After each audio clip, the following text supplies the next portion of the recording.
Donc, bonjour à toutes et à tous. Merci d'être présents pour cette présentation. Donc, le sujet de la présentation est la directive NIS 2, à savoir si cette directive est une contrainte ou une opportunité pour les acteurs, notamment les acteurs du secteur de la santé. On va présenter ce sujet à deux, donc moi, Kaina Haddad, DPO de Claranet, et Basile Odara, Product Manager pour la practice cybersécurité. On vous propose de faire cette présentation en plusieurs temps. Un premier donc, point pour voir comment NIS 2 s'inscrit dans un cadre normatif très riche. Ensuite, faire une petite présentation de NIS 2. Faire un focus sur les entités concernées par NIS 2. Les obligations, les principales obligations des entités concernées, en théorie et en pratique, pour vous donner un peu de matière aussi pour mieux comprendre cette directive.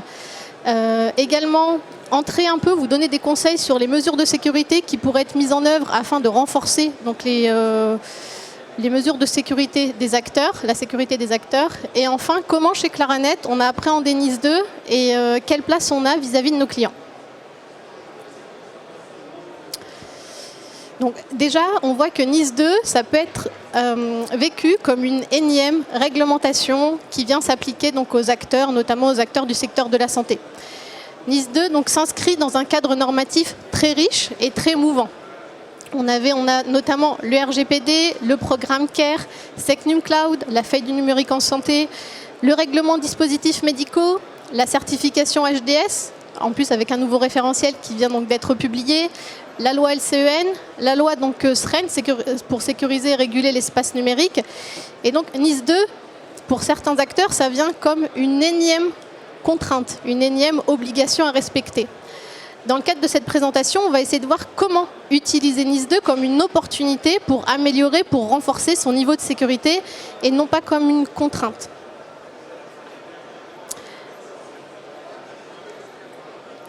Une présentation donc, générale de NIS 2, mais il y a plusieurs présentations qui ont déjà été faites sur le sujet, donc on ne veut pas non plus vous assommer, mais c'est pour tout de même reposer le contexte. Donc NIS 2, c'est quoi? C'est une directive européenne qui a été publiée en décembre 2022. Elle vient remplacer la directive NIS 1 qui avait été transposée en France.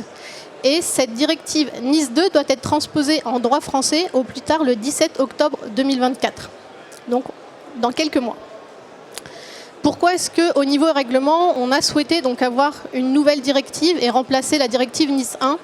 Il y a eu un constat qui a été fait comme quoi les niveaux de sécurité et les transpositions qui avaient été faites au niveau des États membres n'étaient pas homogènes. On avait donc des niveaux de transposition très hétérogènes. Et là, NIS 2 vient pour fixer un niveau commun de cybersécurité dans l'ensemble des pays membres de l'Union européenne. Et ça vient également renforcer tout ce qui est coopération entre les États en matière de gestion de la crise cyber. Comment est-ce que NIS 2 va venir renforcer tout ce qui est cybersécurité dans l'ensemble de l'UE? Déjà, c'est en étendant le périmètre, le champ d'application de la directive. Aujourd'hui, il y a plus d'une dizaine de nouveaux secteurs qui vont être impactés par NIS 2. L'ANSSI parle de plusieurs milliers de nouveaux acteurs qui vont être régulés par NIS 2, de la PME à l'entreprise du CAC 40 aux administrations publiques. NIS 2 vient également préciser les obligations des entités concernées. Et c'est dans ces précisions qu'on va venir homogénéiser le niveau de cybersécurité au niveau de l'Union européenne. Et enfin, ce qu'apporte également la directive, c'est un renforcement des mesures de contrôle et de supervision des entités concernées, et également des sanctions administratives, financières pour les entités qui ne respecteraient pas la directive. La notion d'entité concernée, c'est le mot utilisé par la directive pour viser les entités qui vont être concernées par NIS 2. Donc il y a trois grandes définitions. On est entité concernée par NIS 2 si on entre dans une de ces trois catégories. La première catégorie d'entités concernées, c'est toute entité qui entre dans un des secteurs d'activité qui est listé dans les annexes de NIS 2. Donc là, on a plusieurs secteurs d'activité. Transport routier, transport ferroviaire, santé, fabricants de dispositifs médicaux, également fournisseurs de services managés, électricité, nucléaire. On a une liste très large de secteurs concernés. Il faut atteindre certains seuils pour être également concerné par NIS 2. donc avoir entre 50 et 250 salariés et avoir aussi atteindre un niveau de chiffre d'affaires, donc entre 10 et 50 millions d'euros. Et il faut également, donc il y a un critère de territorialité, il faut fournir ses services ou exercer son activité au sein de l'Union européenne. La deuxième catégorie d'entités concernées, donc c'est une liste que je ne vais pas forcément lire, donc là je vous laisse en prendre connaissance. Mais c'est également des secteurs très variés, donc fournisseurs de réseaux de communication électronique, entités qui fournissent donc des services d'enregistrement de nom de domaine, également toute une série d'entités qu'on ne connaît pas encore et qui va être désignée par chaque État membre, notamment les administrations publiques ou encore des prestataires de services essentiels. La troisième catégorie d'entités concernées, donc c'est les entités identifiées comme entités critiques, donc au sens de la directive de 2022. Et aujourd'hui, les entités critiques en France, on cible notamment les OIV. La liste des entités critiques va également être précisée donc, en France, avec une transposition qui doit également intervenir au plus tard en octobre prochain. Si vous n'entrez pas dans une de ces trois catégories, vous n'êtes pas soumis à NIS 2. Et en termes d'analyse, on peut s'arrêter là, mais nous, on ne va pas s'arrêter là, on va poursuivre, notamment avec la distinction que fait NIS 2 sur entité donc, essentielle et entité importante. Donc, en fonction donc, de votre secteur d'activité, de votre taille, vous allez entrer dans une ou l'autre de ces deux catégories d'entités concernées. L'impact d'être entité essentielle ou entité importante, ça va être en termes de mesures de sécurité à mettre en place et en termes de contrôle. Si vous êtes une entité essentielle, donc ça veut dire que vous êtes parmi les entités donc, les plus critiques, vous allez devoir mettre en place des mesures de sécurité qui vont être appropriées à la finalité donc, des services que vous délivrez, et vous allez être soumis à des mesures de contrôle et de supervision donc, plus renforcées de la part des autorités compétentes. Donc, quelques tips pour savoir si vous êtes concerné. L'ANSSI a mis à disposition donc, mon espace NIS 2, donc, avec une liste de questions qui permet assez facilement de savoir si vous êtes soumis donc, à NIS 2. C'est une première version qui va être complétée, mais déjà on vous invite à pouvoir répondre à ce petit questionnaire pour savoir si vous êtes concerné ou non par NIS 2. Et également, vous pouvez retrouver sur le site internet de Claranet donc un arbre de décision qu'on avait publié donc, l'été dernier afin de vous aider à savoir si NIS 2 était applicable à votre entreprise. On va maintenant donc, passer en revue quelques obligations principales des entités concernées. L'objectif de NIS 2, c'est de venir vraiment donc, renforcer la gestion et le pilotage donc, de la sécurité au sein des entités concernées. Comment donc, pouvoir mettre en avant dans une entreprise donc, la gestion de la sécurité? C'est déjà en renforçant les obligations des directions. Et donc là, NIS 2 vient imposer donc, aux entités de définir donc, des rôles pour venir gérer la sécurité au sein donc, de l'entité. Et il y a même des sanctions qui peuvent peser sur les dirigeants d'une entreprise qui ne définiraient pas donc, et qui ne mettraient pas les ressources suffisantes pour organiser et piloter tout ce qui est cybersécurité au sein de leur organisme. Le fonctionnement de NIS 2, on peut faire le parallèle avec d'autres réglementations existantes, avec toujours une responsabilisation des acteurs, puisque là, la directive vient d'indiquer que les entités, les organismes concernés doivent mettre en œuvre des mesures techniques, opérationnelles, organisationnelles appropriées et proportionnées pour gérer les risques. Et là, on voit bien que le texte ne cherche pas à imposer donc, des mesures, mais plutôt à indiquer donc, aux organismes qu'ils doivent réaliser des analyses de risques et qu'ils doivent apprécier les mesures à mettre en place au regard donc, des services fournis, au regard donc, des risques à couvrir. C'est un peu le même fonctionnement aussi pour le RGPD où le responsable de traitement doit mettre en place des mesures appropriées par rapport à la finalité du traitement. Et c'est vraiment l'esprit des nouveaux textes qui sont publiés. Pour résumer, donc, les principales mesures techniques et organisationnelles qu'on retrouve aujourd'hui donc, au sein de la directive, donc, il y a toute une série de mesures donc, en termes de gouvernance. Il faut un engagement, une formation de la direction, mais également donc, des personnels au sein de l'organisme. Réaliser des analyses de risques et sensibiliser tout son personnel. En termes de mesures qui doivent être mises en œuvre, on a également toute une série de mesures, avoir des politiques, des processus, des méthodes. Et là, on voit bien qu'on est très proche des exigences d'un système de management, d'un fonctionnement de système de management. On doit avoir également une gestion des incidents, on doit veiller à la sécurité de la chaîne d'approvisionnement. Donc là, on vise aussi tout ce qui est sous-traitance. On doit évaluer, surveiller donc les mesures qui sont mises en place. Et vraiment, donc là, ce texte se rapproche fortement et s'inspire fortement des exigences et des mesures d'un système de management de la sécurité de l'information. Et c'est pour ça que comment se mettre en conformité avec NIS2 ?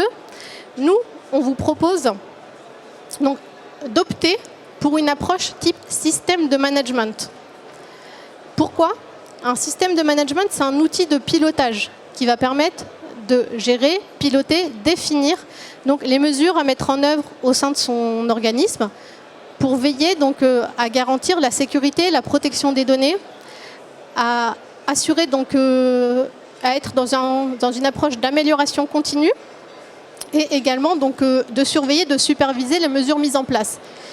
Et quand on lit donc, la directive, on voit bien que ça se rapproche très fortement donc, des règles d'un système de management. Donc pour nous, et ce qu'on vous conseille aussi, c'est d'avoir une approche, de considérer NIS2 comme une opportunité pour enclencher, pour mettre en place un système de management.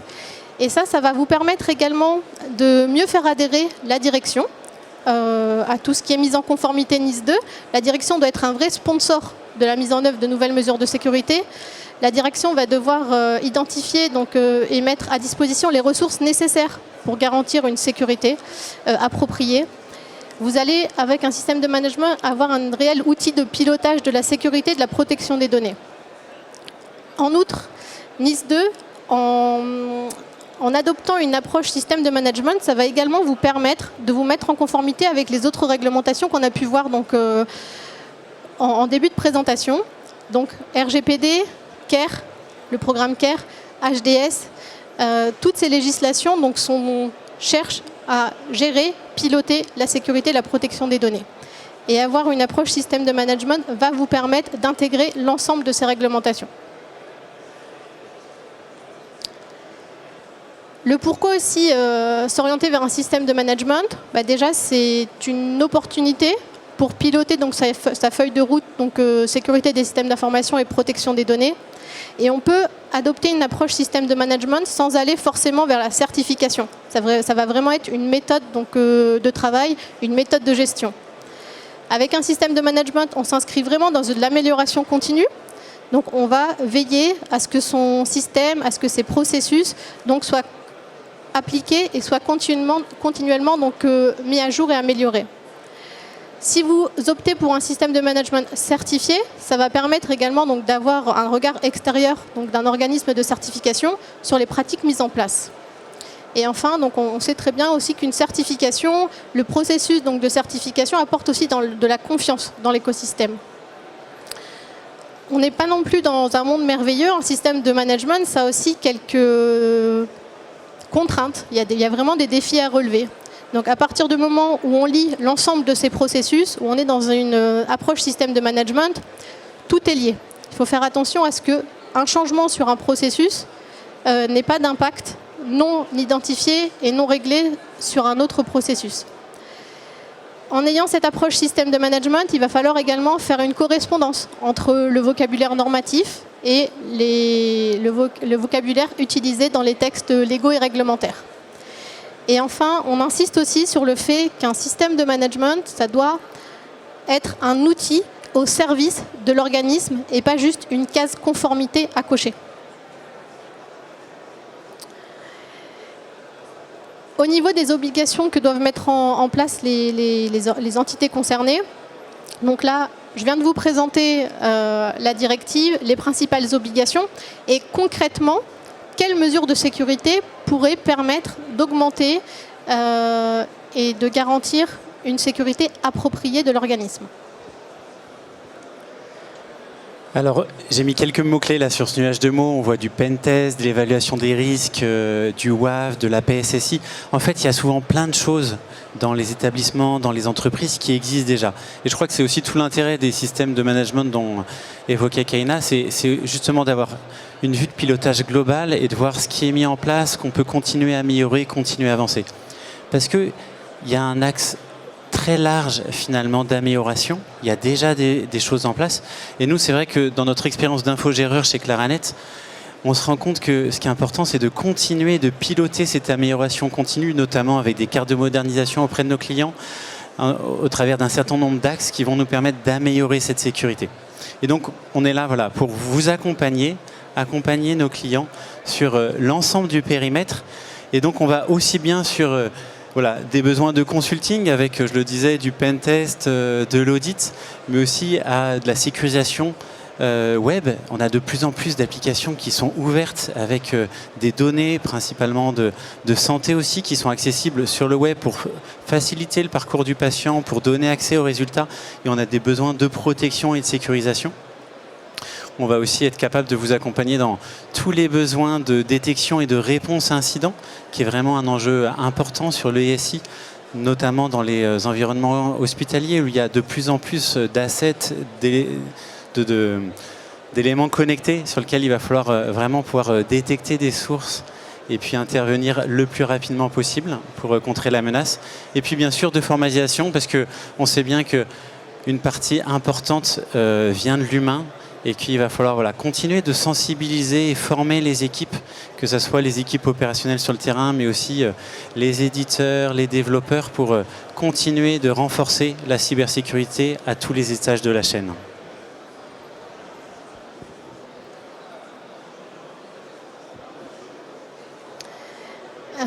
Pour finir cette présentation, je souhaite aussi vous rappeler donc, comment chez Claranet on a appréhendé NIS 2. Comment aujourd'hui on peut être assez confortable avec les exigences qui sont définies dans la directive. Chez Claranet, on est certifié donc 27001 depuis quasi une dizaine d'années. 27701 qui est une certification sur la protection des données depuis 2 ans. Et on est certifié hébergeur de données de santé depuis 2018. Et avant, on était agréé hébergeur de données de santé depuis 2010. C'est l'ensemble donc de ces certifications qui constituent donc nos systèmes de management qui nous permet de gérer et de piloter en interne la sécurité et la protection des données, qui nous permet de nous mettre à jour des nouvelles réglementations, puisque toutes ces certifications ont en commun également d'assurer une veille et une mise en conformité régulière. Et au travers de ces 3 certifications, aujourd'hui, nous sommes à l'aise sur le texte NIS 2, sachant que nous sommes toujours en attente de la transposition de la loi française et des actes d'exécution de la Commission européenne. Mais vraiment, ces certifications sont une force pour Claranet aujourd'hui pour se mettre en conformité avec les nouveaux textes qui arrivent et qui sont nombreux en plus.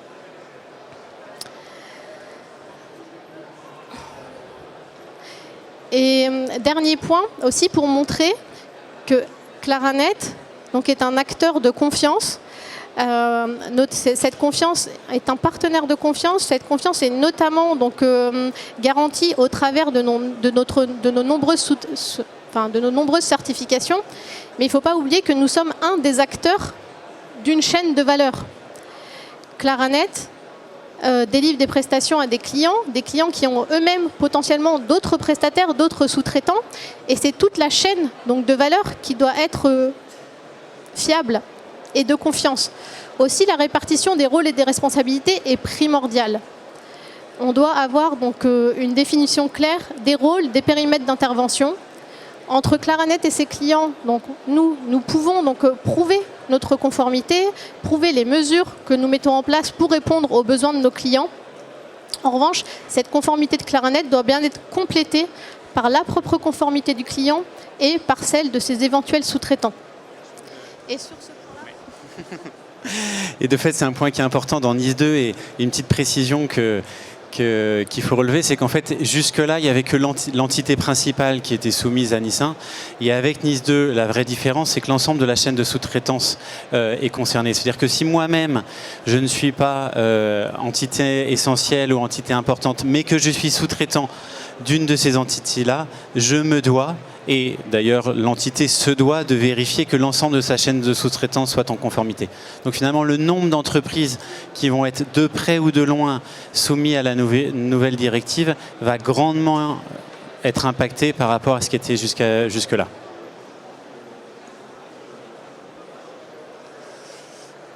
Et En guise de conclusion, donc juste vraiment les principaux points à retenir. Donc l'objectif de NIS 2.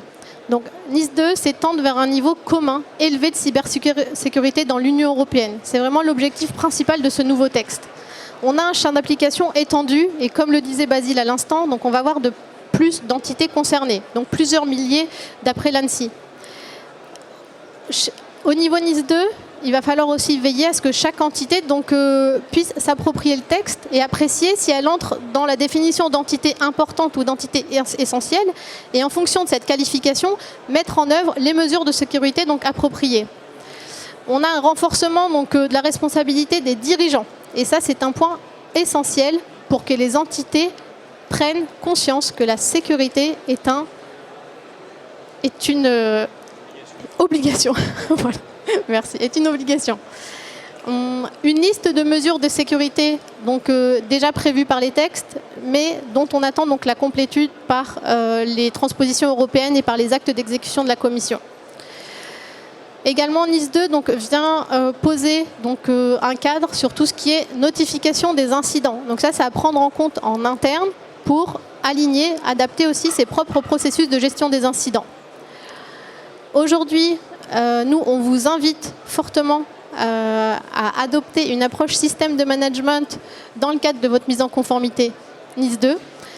Claranet est déjà certifié 27001 et 27701 et ça nous a beaucoup aidé. Et donc, c'était vraiment les 8 points qu'on souhaitait partager avec vous et les principaux points à retenir de cette présentation. Voilà. Merci.